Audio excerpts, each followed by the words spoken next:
From the time I could talk, I was asking questions. I grew up in a small town, the kind where everyone knows everyone, and my folks ran the local diner. It was in this bustling little eatery that I found my first audience. "Emma, you're gonna drive all my customers away with your pestering," my dad would joke as I grilled his regulars on their thoughts about everything from the mayor's new policies to the high school football team's latest game. My mom, always the supporter of my curiosities, handed me a toy microphone one Christmas. "Here, maybe this will make it more official," she chuckled. And boy, did I take it to heart. Every evening, our living room transformed into my personal newsroom.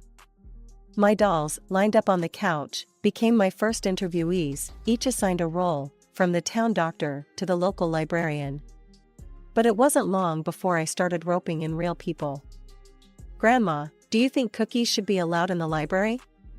I asked one day, my toy microphone up to her face as she sat knitting by the fireplace. "Child, if they let cookies in there, I'd live at the library," she replied, playing along. My grandpa wasn't spared either. After retiring from the factory, he loved to sit on the porch, whittling wood. "Grandpa, what's your take on the mayor's plan to renovate the old mill?"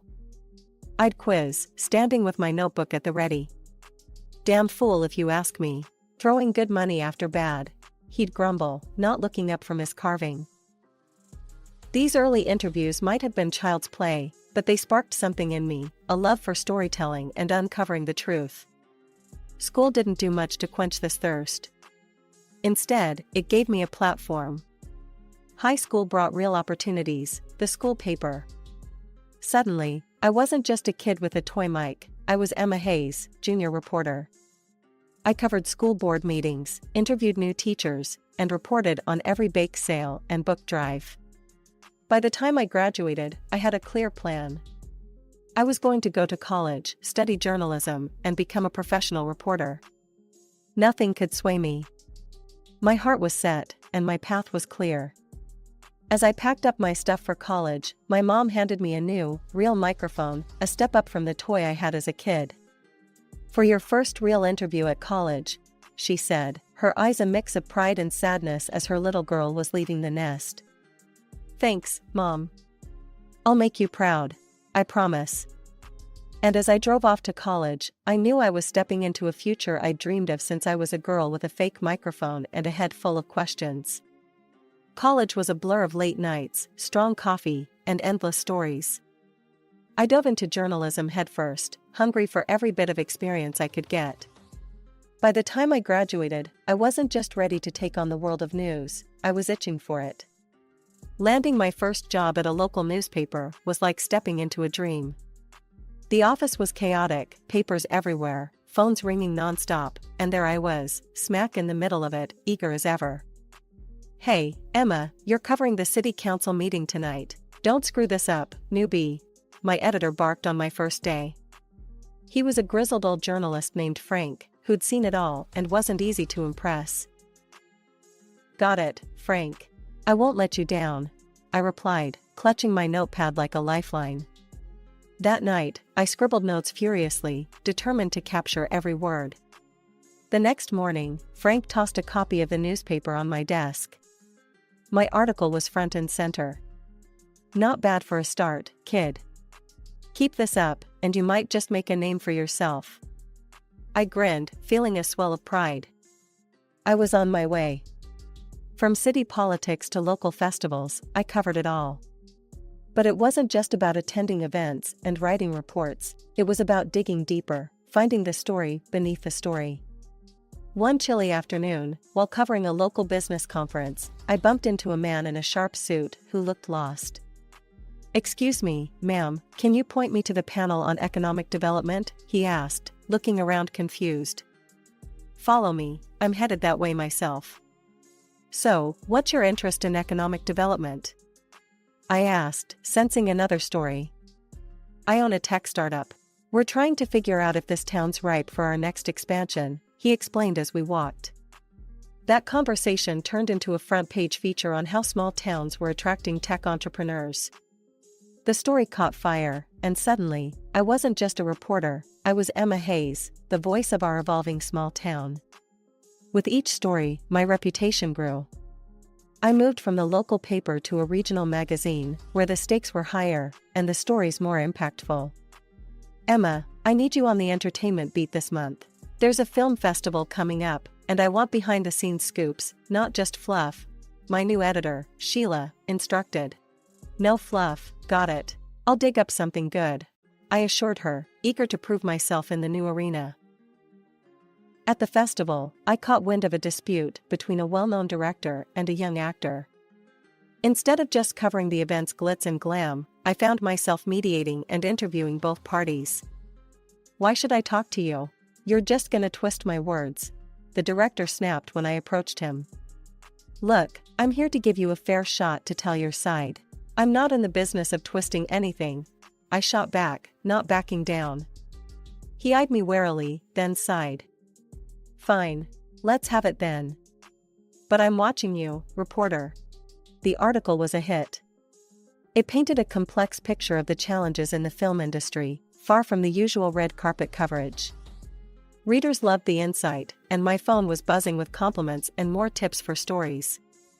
Emma, that piece on the festival was stellar. You're making waves, kid. Keep at it, Sheila said, a rare smile cracking her usual stern demeanor. With every article, every interview, I felt like I was building not just a career, but a legacy. The more stories I told, the more I realized how much there was to tell, and I wasn't going to stop. Being a recognized face in journalism, especially as someone stirring up the local scene, got me invites to every highbrow event in town. But it was at a charity gala dedicated to raising funds for children with cancer where my life took an unexpected turn. That night, draped in a simple yet elegant black dress, I was ready to cover the event, not knowing it would lead me into the personal story of my life. I was sipping on some sparkling water when he approached me, Michael Sterling, a name synonymous with generosity in our community through his work with his charitable foundation. Emma Hayes, right? I've seen you on TV. You're much more beautiful in person, he said, flashing a smile that I later learned had won over countless donors and supporters. Thanks, Michael. Your foundation's work is impressive. It's not every day you see such dedication, I replied, genuinely admiring what I believed was his commitment. The connection was instant. His charm wasn't just surface deep, or so I thought. He was knowledgeable, witty, and seemed genuinely interested in making a difference. We talked the entire evening, about everything from journalism to the intricacies of running a nonprofit. As we started dating, he introduced me to his mother, Victoria Sterling, the co-founder of the charity and an imposing figure with a steely gaze. I've heard a lot about the entertainment on television these days, she remarked during our first meeting, her tone suggesting disapproval. Television has all sorts, Mrs. Sterling. I stick to telling stories that matter, I responded with a shrug, trying not to let her obvious skepticism get to me. Our relationship blossomed despite Victoria's icy demeanor. Michael was adept at smoothing over any awkwardness, always there with a compliment or a thoughtful gesture. After a year of whirlwind romance, we got married in a small, elegant ceremony. Married life meant more involvement in Michael's charity. I found myself covering their events, my public profile lending more visibility and credibility to their cause. Donations surged, and it felt good to think my work was contributing to something meaningful. As months rolled on, Victoria's sharp comments became more frequent, especially when we were alone. I saw your last piece on the mayor's housing policy. Be careful, Emma. People don't always appreciate the truth. You might find yourself less popular if you stir the pot too much. Isn't the truth the point of journalism, Mrs. Sterling? I countered, my patience wearing thin. Just remember, marriage is about compromise, including how you carry yourself in public, she advised, a clear warning thinly veiled as maternal concern. I nodded, biting back the retort that sprang to my lips. Michael, ever the mediator, would later smooth things over, telling me, "She means well, Emma. She's just set in her ways. Let's not ruffle feathers." So, I continued, my career intertwined more deeply with the charity than I ever intended. At every event, smiling beside Michael, part of me wondered if the smiles we wore were just another mask for the cameras. But I shook off the doubts, focusing on the good we were purportedly doing. Buying the house with Michael felt like the last piece of our perfect life puzzle clicking into place. It was a beautiful, sprawling property with gardens that could have been torn from a magazine cover. I walked through the rooms, envisioning the laughter of children echoing through the halls, the kind of dreamy future I'd always hoped for. But Michael threw cold water on that dream quickly. "Emma, let's not rush into kids. We've got so much going on, and with the charity taking off, it's just not the right time," he said one evening as we unpacked the last of our boxes. I tried to hide my disappointment. "Sure, I get that. We can wait," I replied, tucking away my hopes like the linens I was storing in our new oak cupboard. As the days turned into months, the house felt less like a home and more like a beautiful stage set. The real act played out every Sunday at dinner with Michael's mother, Victoria, who perfected her role as the doting mother-in-law in public, only to reveal her true character behind closed doors. One such Sunday, as we sat around the lavish dining table laden with fine china and crystal, Victoria started in on me, her words sharp and precise. "Emma, darling, I saw your last interview. It's a wonder you managed to keep your job, laughing like that on air. You sounded like a nervous schoolgirl." Her words stung, and I felt Michael stiffen beside me. But instead of coming to my defense, he only nodded in agreement with his mother. "Mom's right, Emma. You need to be more polished. This isn't some college news show." I swallowed the lump forming in my throat, forcing a smile. "I'll work on it, Victoria. Thanks for the feedback," I managed to say, my voice steady despite the turmoil inside.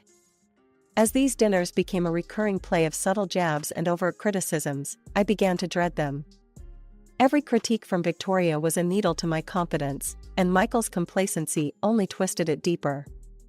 After one particularly harsh dinner where Victoria had criticized everything from my cooking to my conversational skills, I found myself sobbing in our pristine bathroom, the marble countertops cold under my hands.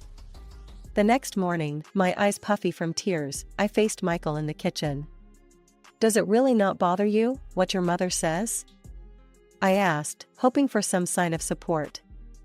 "Look, Emma, she's my mother. She means well. You need to toughen up. This industry, our social circles, they're brutal. If you can't handle her, how will you handle real adversaries?" he said, not meeting my eye. I was silenced by his words, the implication clear, I was on my own in this. As he left the room, the finality of our conversation hung heavy in the air. It was an ordinary Thursday morning when my mother-in-law showed up unannounced at our door, her face set in a determination that usually spelled trouble for me. "Emma, dear, we need to chat. It's urgent," she said, sweeping past me into the living room with the air of someone who owned the place. Once we were seated, she didn't waste time. "The foundation is in a tight spot financially. We've got a charity evening coming up, and I want you to spearhead it. It'll be attended by some very influential patrons," she declared, her tone brooking no argument. I was taken aback. "Me? Victoria, I've never organized anything on that scale before." "Oh, you'll learn. Besides, with your public image and the trust you've garnered, you're the perfect face for the event. Think of this as broadening your horizons," she said, a sharp glint in her eye that I couldn't quite read. The conversation felt loaded, her intentions wrapped in layers I couldn't peel back just then. "All right, I'll do my best," I agreed reluctantly, feeling the weight of her expectations pressing down on me. "Excellent. Oh, and while you're up, could you set the table for lunch? I'm famished," Victoria added, dismissing me to the kitchen as if I were a maid in my own house. As I left to fetch the plates and cutlery, I realized I'd forgotten my phone on the coffee table. Just as I was about to go back for it, I heard their voices, Victoria and Michael, murmuring in the living room. Curiosity pinned me in place, just out of sight. She's so beloved by the public, it's the perfect setup. Once we get her to take over, we can execute the transfer, and then when everything collapses, it'll be Emma left holding the bag," Victoria explained with a cold laugh that chilled me to the bone. The plan was horrifyingly clear. They intended to use me as a scapegoat for whatever shady dealings they were embroiled in. A tightness gripped my chest, but I forced myself to walk away, to prepare lunch as if nothing had happened. At the table, I played the dutiful wife and daughter-in-law, smiling and nodding while my mind raced with the betrayal. The food tasted like ash in my mouth, but I kept my facade intact. That night, Michael was his usual, detached self, not once betraying the conversation I wasn't meant to hear. I lay beside him in bed, staring at the ceiling, the darkness around us a mirror to the bleakness settling in my heart. "What's on your mind, Emma? You've been quiet all evening," he finally asked, some semblance of concern threading his voice. "Just thinking about the charity event. It's a big responsibility, you know?" I said, keeping my voice neutral, hiding the storm inside. "You'll do great. You always do," he replied, and turned over. The conversation closed. But sleep eluded me. I got up, pacing the silent house, grappling with the enormity of their deceit. How could I, known for my integrity, become entangled in their web of lies? How deep did this betrayal run, and how could I protect myself? I woke up with a heavy heart but a determined mind. After Michael left for the office, I immediately called Lisa, my old college friend who had become a sharp-witted lawyer. "Lisa, it's Emma. I need to talk, something serious," I said as soon as she picked up. "What's going on, Em? You sound stressed." Lisa's voice was full of concern. "It's Michael and his mother. I overheard them planning to use me as a scapegoat for embezzling funds from their charity," I confessed, my voice barely above a whisper. "Emma, that's serious. But without hard evidence, accusing them could backfire on you," she cautioned. "I know, and with the charity event coming up, I barely have time to breathe, let alone play detective. Let me help. I know someone experienced with charity events. He can take over the planning, which will free you up to gather evidence," Lisa offered. "That would be a lifesaver," I sighed in relief, grateful for her swift support. "Don't worry, I'll handle the event side. You focus on digging up what you can," she assured before hanging up. With the event in capable hands, I turned my attention to gathering evidence. I knew Michael's office was at the charity's headquarters, but he often worked from his home office, where he kept a duplicate of all his work files. Lucky for me, I knew his password. It was our anniversary date. Once inside his office, the search was meticulous. His computer was a goldmine. I found financial statements and email correspondences that confirmed the misuse of funds, and even references to fake charity cases. It was all there, black on white. I copied everything onto a USB stick. But I needed more than documents. I needed their own words against them. Remembering a small voice-activated recorder I had tucked away in a drawer, I decided it was time to use it. I placed it discreetly in the living room, hoping to catch any incriminating conversations. Over the next few days, while I was supposedly busy with event preparations, the recorder picked up more than I could have hoped for. Michael and Victoria didn't hold back, secure in their deception. One particular conversation chilled me to the bone. "I can't stand these events, pretending to care about these sick kids." Michael's voice dripped with disdain. "It's all for a good cause, the cause of filling our accounts." Victoria's cruel laughter followed. Their words, cold and clear, were the final nails in the coffin. They weren't just using the charity for money, they were utterly heartless. The night before the charity evening, Victoria came over to check on the preparations. "I hope everything is ready for tomorrow, Emma. Don't embarrass us," she warned, eyeing me like a hawk. "Everything's set. The guests will love what we've planned," I assured her with a calm I didn't feel. Her gaze lingered on me a moment longer before she nodded stiffly and left. Sleep was elusive as I played over the possible outcomes of tomorrow's revelations. By morning, a resolute calm had settled over me. Today would be the end of one chapter and, hopefully, the start of something cleaner, something honest. The grand ballroom was abuzz with the chatter of well-dressed guests, their eyes wide with admiration for the lavish decor and the noble cause they were gathered to support. As I watched from the wings, my stomach churned with nerves and determination. This evening would change everything. Victoria took the stage first, her voice resonant as she addressed the crowd. "Tonight, we celebrate the incredible progress we've made for these precious children," she said, gesturing to the large screen displaying the smiling faces of young beneficiaries. The room filled with applause, some guests wiping away tears at the touching display. Michael followed, his charm dialed up as he spoke passionately about the need for more funds. "Let's not just meet our goals, let's double them, for the sake of these children who rely on us," he implored, as the account details flashed on the screen. Text messages pinged around the room as guests received the donation instructions. Then it was my turn. My heart pounded as I took the stage, the microphone slightly trembling in my hand. "Thank you, everyone, for your incredible support," I began, my voice steady despite the storm inside. "Before you proceed with your generous donations, I ask for just a few more minutes of your attention." I nodded to the technician offstage. As the first recording played through the speakers, a hush fell over the crowd.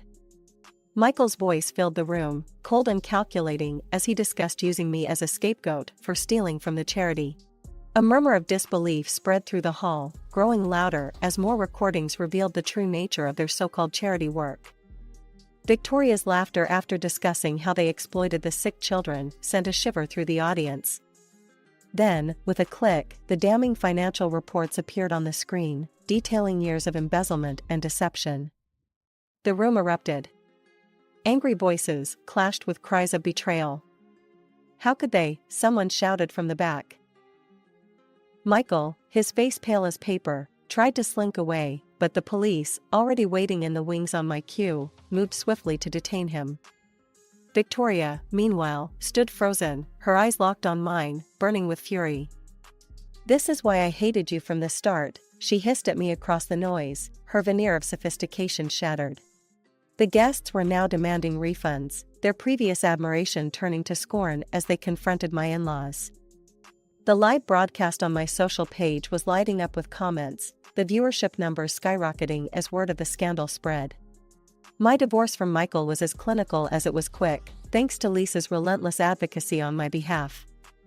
"You're going to start fresh, Emma, on your terms," she assured me as we signed the last of the papers, securing my half of the house. Michael and his mother faced a barrage of lawsuits from disillusioned patrons and long-standing supporters of the foundation. The courts didn't go easy on them, both were convicted of fraud. They ended up having to sell everything they owned to cover the settlements, but even that wasn't enough. They were left drowning in debts, a stark end to their fabricated empire of benevolence. In the aftermath, I threw myself into my work with renewed vigor. Armed with the truth, I conducted a deep-dive journalistic investigation into the dark underbelly of nonprofit organizations. My findings were eye-opening and sparked widespread debate, highlighting the vulnerabilities in charity operations. The report was broadcast on major networks, drawing attention and accolades from all corners of journalism. Inspired by the overwhelming response, I penned a book titled Living with a Monster. It detailed my personal ordeal and broader issues of trust and corruption in philanthropy. The book struck a chord with readers worldwide, quickly climbing the bestseller lists. One evening, as I sat in my new cozy apartment nestled in a friendly neighborhood, I reflected on my journey. The walls, lined with awards and tokens from my travels, seemed to echo back a life story of triumph and trials. My phone rang, pulling me from my thoughts. "Emma, it's Lisa. I just finished your book. It's incredible. You've turned your pain into something profoundly impactful." Lisa's voice was thick with emotion. "Thanks, Lisa. It was hard reliving it all, but if my story can change one person's perspective or prevent this from happening to someone else, it was worth every word," I replied, feeling a sense of peace. Beyond the acclaim and the success, I found a deeper purpose. I donated a significant portion of my royalties to a new charitable foundation, one I thoroughly vetted and believed in. This foundation was everything the sterling sham had pretended to be: transparent, compassionate, and genuinely dedicated to helping children. As I planned my schedule around upcoming investigations and speaking engagements, I often paused at my window, looking out over the bustling street below. Life buzzed in its usual, unpredictable rhythm, and I felt in sync with it, more than ever. "Here's to new beginnings," I whispered to myself, a smile playing on my lips. The future was unwritten, and for the first time in a long time, that excited me. With each passing day, I was more certain of my path, not just as a journalist but as a voice for those who couldn't speak up against the injustice shadowing the vulnerable corners of our society.